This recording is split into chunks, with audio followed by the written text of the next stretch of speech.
दोस्तों, आज दिल को थोड़ी राहत मिली है। लाखों करोड़ों फैंस के दिलों में जो बेचैनी थी, जो चिंता का तूफान चल रहा था, उसे थोड़ी शांति मिल गई है। जी हाँ, आखिरकार वो पल सामने आ गया है जिसे हम सब बेसब्री से इंतजार कर रहे थे। हमारे रॉकस्टार पवनदीप राजन का एक फोटो सामने आया है, एक हल्की सी मुस्कान लिए हुए, अस्पताल के बिस्तर पर लेटे हुए, और बस उस मुस्कान ने मानो हमारे सारे डर, सारी टेंशन, सारी तकलीफें छीन ली।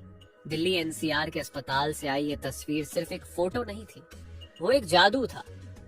हमारे पवन की मुस्कान थी जिसने हर फैन के चेहरे पर सुकून और उम्मीद लौटा दी।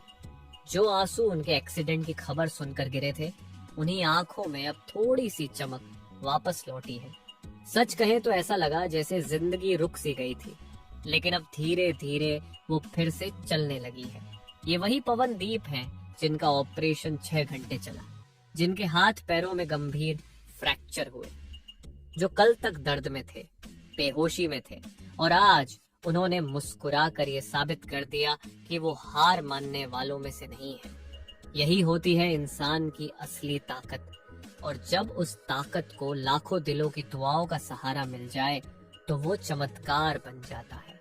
पवनदीप की ये तस्वीर उस ऑपरेशन के बाद की है जब डॉक्टर्स ने उन्हें आईसीयू में रखा है ताकि उनकी निगरानी अच्छी तरह हो सके, और इसी बीच उन्होंने अपने फैंस को वो तसल्ली दी जिसकी उन्हें सबसे ज्यादा जरूरत थी। एक हल्की सी मुस्कान जिसने बिना कुछ कहे सब कह दिया। लेकिन दोस्तों, जैसे जैसे ये राहत की खबर फैली, वैसे ही सोशल मीडिया पर अफवाहों की बाढ़ भी आ गई। कुछ न्यूज चैनल्स और यूट्यूब वाले तो ऐसे ऐसे बयान देने लगे जैसे उन्हें सब कुछ पता हो। अफसोस की बात यह है कि कुछ लोगों ने तो एक्सीडेंट के लिए सीधे उनके दोस्तों को दोषी ठहराना शुरू कर दिया, जो इस वक्त खुद मौत से लड़ रहे हैं। आपको बता दें कि पवनदीप के जो दोस्त कार चला रहे थे, उनकी हालत पवनदीप से भी ज्यादा गंभीर बताई जा रही है। वो अभी तक होश में नहीं आए हैं। अब सोचिए, जो इंसान अभी बोलने लायक नहीं है, जो AIIMS में है, उसे लोग कैसे बिना जांच पड़ताल के दोषी ठहरा सकते हैं। मीडिया का काम होता है सच्चाई दिखाना, लेकिन जब सच्चाई के नाम पर सिर्फ TRP और व्यूज की दौड़ शुरू हो जाए तो इंसानियत हार जाती है। पवनदीप के दोस्त पर बिना सबूत आरोप लगाना सिर्फ गलत नहीं, नाइंसाफी है। अगर आपने कार की तस्वीर देखी हो तो अंदाजा लगाना मुश्किल नहीं कि हादसा कितना भीषण रहा होगा। जो दोस्त सामने की सीट पर बैठे थे, उनकी हालत देखकर रूह कांप जाती है। और ये कहना कि ड्राइवर को नींद आ गई थी, ये भी सिर्फ एक कयास है। कार अगर ऑटोमेटिक थी तो अचानक ब्रेक न लगने के बाद भी उतनी ही सवालों से भरी है। ये सब बातें तभी साफ होंगी जब पवनदीप के दोस्त को होश आएगा और वो खुद बताएगा कि उस पल क्या हुआ था। क्या सच में नींद आई थी या ट्रक वाले की गलती थी? पुलिस इस पूरी घटना की जांच कर रही है और हमें भरोसा रखना चाहिए कि सच सामने आएगा।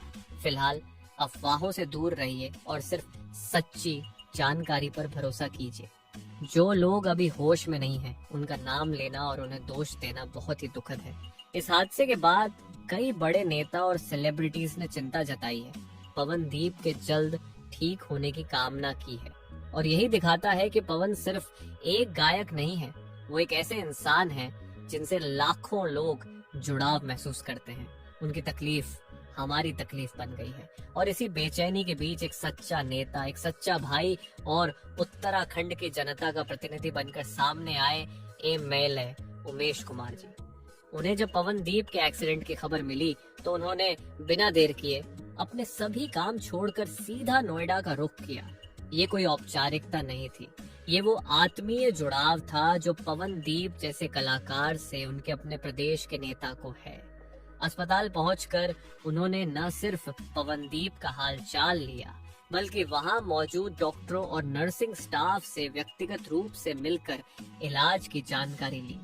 MLA उमेश कुमार जी ने बताया कि पवनदीप की एक सर्जरी सफलतापूर्वक की जा चुकी है और कुल मिलाकर 4 सर्जरी होनी है। लेकिन राहत की बात यह है कि अब पवन खतरे से बाहर है।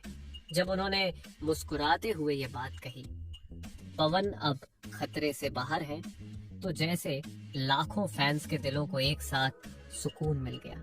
उन्होंने आगे कहा कि पवन हमारा हीरो है, और एक बड़े भाई की तरह उन्होंने बाबा बद्री केदार से हाथ जोड़कर प्रार्थना की। एमएलए साहब ने ये भी बताया कि पवनदीप के साथ जो अन्य 2 युवक इस हादसे में घायल हुए थे, उनमें से एक की हालत स्थिर है और वो अब ठीक है, जबकि दूसरा अभी भी AIIMS में भर्ती है और उसकी हालत गंभीर बताई जा रही है। उन्होंने सभी घायलों के जल्द ठीक होने की कामना की। और दोस्तों, अगली वीडियो में हम आपको बताएंगे कि अरुणिता की तरफ से इस मुश्किल घड़ी में क्या प्रतिक्रिया सामने आई है, क्योंकि कुछ फर्जी चैनल्स ने बिना सोचे समझे उनके नाम पर भी झूठी खबरें फैलाई हैं, लेकिन हम आपको वही बताएंगे जो सच है। फिलहाल आप सबसे यही कहूंगा, अपने प्यारे पवनदीप के लिए दुआ करते रहिए। उनका अगला ऑपरेशन अभी बाकी है और हमें भरोसा है कि आपकी दुआओं से वो भी सफल होगा। वो फिर से हमारे बीच गाएंगे, मुस्कुराएंगे और अपने उसी अंदाज में कहेंगे, आपका पवन फिर से लौट आया है। तब तक के लिए अपना और अपने रॉक स्टार का ख्याल रखिए। हम आपको हर अपडेट सबसे पहले देंगे, क्योंकि हम फैन हैं और फैन सिर्फ गाना नहीं सुनता, वो दर्द भी बांटता है और साथ भी निभाता है।